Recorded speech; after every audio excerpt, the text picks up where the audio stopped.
nele. O júri é algo que, na minha ótica, é o sistema ideal de justiça. Me lembro de um júri em que o Bretas atuou em um determinado momento e depois eu atuei no plenário, e que era um júri rumoroso, de grande impacto na opinião pública, e me lembro até hoje de terminando o júri, e o veredito foi condenatório. E me lembro do Bretas na porta vindo me abraçar ali e tal, e coisa, e dizendo, cara, mas e agora? Puxa, e eu me lembro do que eu disse para o Bretas, eu disse, pelo menos ela teve uma chance.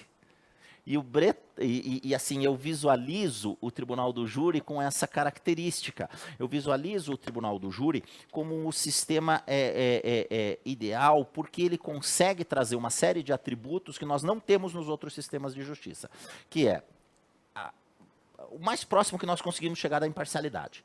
A partir do momento que nós temos o quê? Cidadãos que não fazem parte da estrutura do Estado, que não fazem parte de nenhum interesse em carreira, que não são submetidos num primeiro momento a pressões e que vão decidir, vão dar o veredito com base naquilo que aconteceu ali, nas 4 linhas daquele campo, vão dar o veredito ali. E num primeiro momento, vamos dizer, salvo casos excepcionais, midiáticos, que isso foge à regra, é isso o que vai acontecer. Então, eu vejo como um sistema ideal. De lege ferenda, eu inclusive trabalharia com o tribunal do júri, dentro de modelos mais simplificados, como o modelo de resolução de todos os casos criminais em que houvesse violência ou grave ameaça à pessoa. Seria, vamos dizer, a minha posição. Só que é isso, as aptidões exigidas do profissional que vai atuar no tribunal do júri são únicas. Primeira, isso todo mundo fala, você tem que conhecer aquele processo de cabeça. Não existe como você imaginar ir para o tribunal do júri sem conhecer aquele processo de ponta a ponta. Eu, quando vou para o tribunal do júri, imagino que aconteça o mesmo com o Adriano, eu tenho a imagem mental da folha do processo. Né? Eu vou falando, às vezes estou lendo e tenho a imagem mental da folha do processo. Então você tem que conhecer aquele processo de cabo a cabo, não existe como ter outra questão. Você tem que conhecer juridicamente as teses ali envolvidas de forma profunda, efetivamente. Você não pode ser surpreendido ali pela parte contrária, pelo teu desconhecimento da tese. Você tem que dominar a medicina legal. O cenário do tribunal do júri é um cenário de discussão da medicina legal. Eu digo que a gente vive a geração CSI, Bretas. Então as pessoas querem a prova técnica, querem discussão das provas médicas, das provas. Então você tem que ter esse conhecimento. Não imagine que o jurado seja idiota, tá?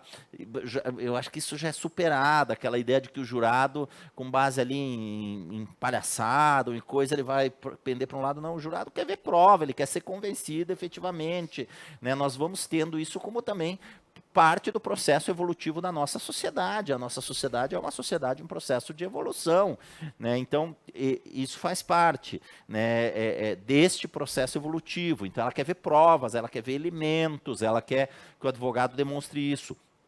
O tempo não é um tempo tão grande, o tempo de retórica em si, 90 minutos pode parecer, mas ele é um tempo exíguo, na verdade, é um tempo curto para a complexidade do caso e para que aquilo que vai se resolver ali. Então, se você não tiver uma instrução probatória bem realizada em plenário, a chance de insucesso é muito grande. Então, se preparar para essa instrução dentro de todas aquelas diretrizes que o Adriano já trouxe, de como vai usar esse cross-examination ao extremo.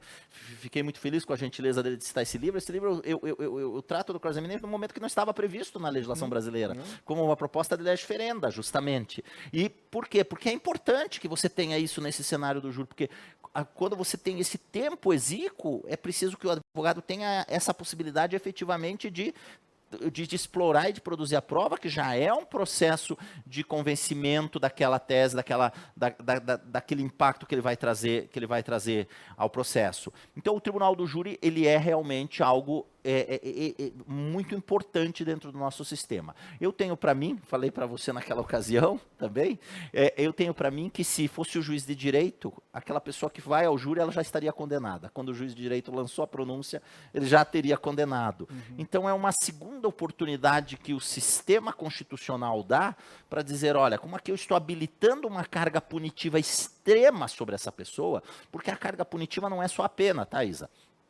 Não é simplesmente aquela pena, 12 anos, 15 anos. Não, é aquela pessoa conviver a partir daquele dia, para o resto da vida dela, sendo uma pessoa que vão olhar e vão dizer, este cidadão, essa pessoa, essa mulher, é uma pessoa condenada por homicídio, por ter matado alguém.